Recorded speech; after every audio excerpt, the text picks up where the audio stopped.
સરકાર તાત્કાલિક આ ખેડૂતોના પ્રશ્નોનું નિવારણ નહીં લાવે, એની તકલીફો એની સમસ્યાઓમાં મદદ થવા માટે આગળ નહીં આવે તો આવનારા દિવસોમાં આખા ગુજરાતના તાલુકે ગામે ગામ કિસાન પંચાયત બોલાવી અને આંદોલનલક્ષી કાર્યક્રમો પણ કરીશું.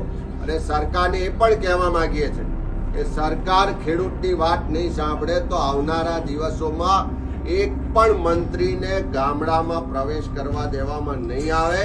જે પ્રજાના પૈસે ઉત્સવો અને તાઇફાને ખેડૂત સંમેલનો કરવા મંત્રીઓ નીકળે છે એ તમામ મંત્રીઓનો ખેડૂતોને સાથે રહીને કોંગ્રેસ પક્ષ ઘેરાવો પણ કરશે અને આ ખેડૂતોનો હક અધિકાર નહીં મળે ત્યાં સુધી આ લડાઈ પણ લડવામાં આવશે.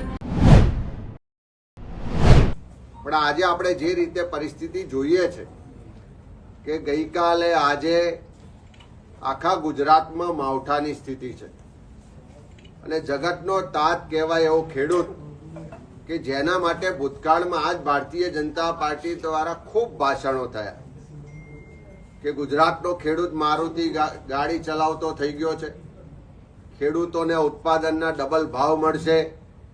પણ એ વાયદા વચનો અને ભાષણો પછી ગુજરાતમાં જે જગતનો તાત છે એની જે સ્થિતિ છે આજે ખૂબ દયનીય છે. આર્થિક રીતે પાયમાલ થઈ ગયો છે. સરકારની ખોટી નીતિઓને કારણે ખેડૂતને તમામ રીતે કાયમ નુકસાન જાય છે અને એ ખેડૂત પ્રત્યે સરકારે સહાનુભૂતિ રાખવાની હોય, એના માટે આગળ પડીને મદદ કરવાની હોય, એના બદલે હંમેશા સરકારનું વલણ નિષ્ઠુર રીતે ને નિષ્ક્રિય રહ્યું છે.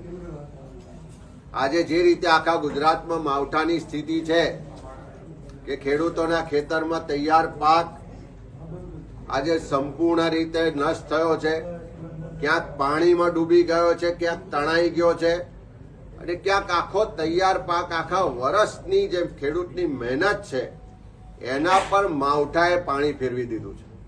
અને આ પહેલી વખત નથી થયું.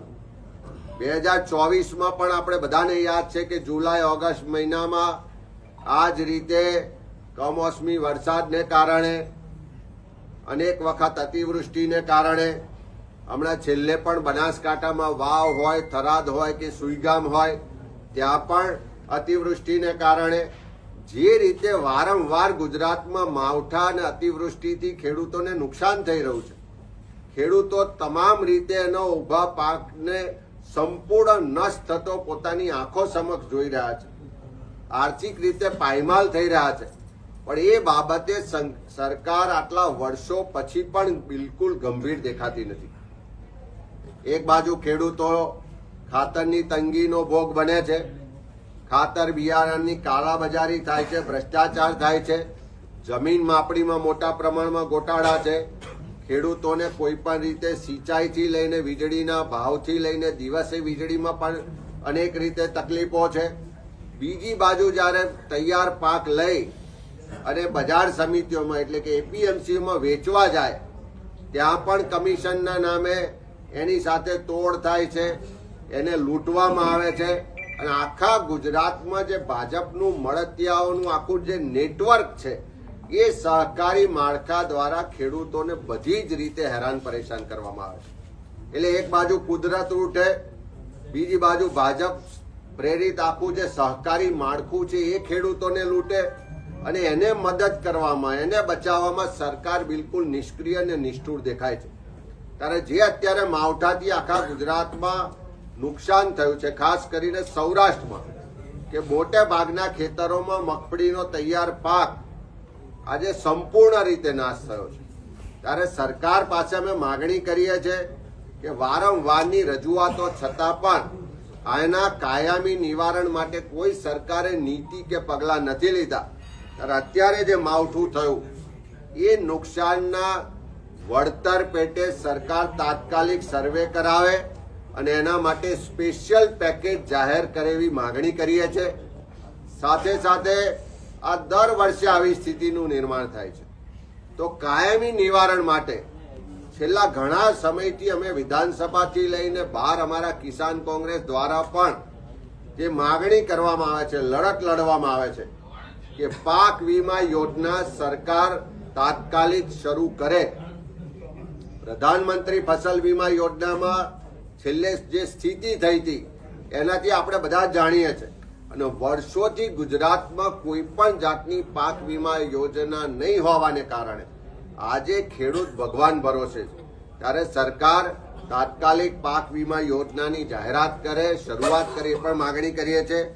સાથે સાથે આખા વર્ષ દરમિયાન જે કમોસમી વરસાદ થયો, અતિવૃષ્ટિ થઈ અને એના કારણે આર્થિક રીતે ખેડૂત ખૂબ પાયમાલ થયો છે.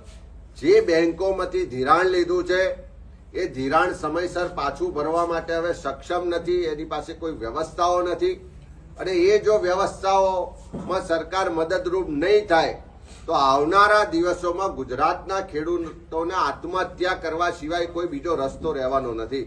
તો એવા સંજોગોમાં સરકાર પાસે માગણી કરીએ છીએ કે આ માવઠાથી આખા ગુજરાતના ખેડૂતો આર્થિક રીતે પાયમાલ થયા છે.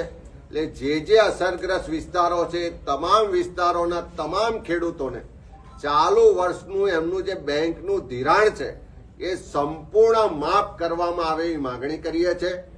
સાથે સાથે અનેક વિસ્તારો એવા છે કે જેમાં અતિવૃષ્ટિ થઈ, માવઠામાં પણ વધારે વરસાદ થયો, જમીનોનું ધોવાણ થયું છે, એની માલ મિલકતોને નુકસાન થયું છે. એ તમામનો સર્વે કરીને જમીન ધોવાણ માટે પણ પ્રતિ હેક્ટર ઓછામાં ઓછા 1 લાખ રૂપિયા સુધીની સહાય સરકાર કરે એવી પણ આ તબક્કે માગણી કરીએ છીએ. આખા ગુજરાતમાં એક બાજુ માવઠા અતિવૃષ્ટિથી ખેડૂતો પરેશાન છે, બીજી બાજુ સરકારથી પરેશાન છે. જે આખા ગુજરાતમાં મગફળીનું ઉત્પાદન ખૂબ મોટા પાયે થાય છે ને એમાં પણ ખાસ કરીને સૌરાષ્ટ્ર વિસ્તારમાં સરકાર ટેકાના ભાવે મગફળી ખરીદીની મોટી મોટી વાતો કરે, જાહેરાતો કરે. બીજી બાજુ ખેડૂતો દ્વારા ઓનલાઈન એના માટે રજીસ્ટ્રેશન અરજીઓ કરવામાં આવે. લગભગ 9 લાખ જેટલા ખેડૂતોએ ઓનલાઈન અરજી કરી છે અને એની સામે સરકારે જે મગફળી ખરીદવા માટેનો જે ટાર્ગેટ જાહેર કર્યો એ જોતા એક ખેડૂતના ખેતરમાંથી ફક્ત 70 મણ જેટલી મગફળી ખરીદાશે એવો અંદાજ છે.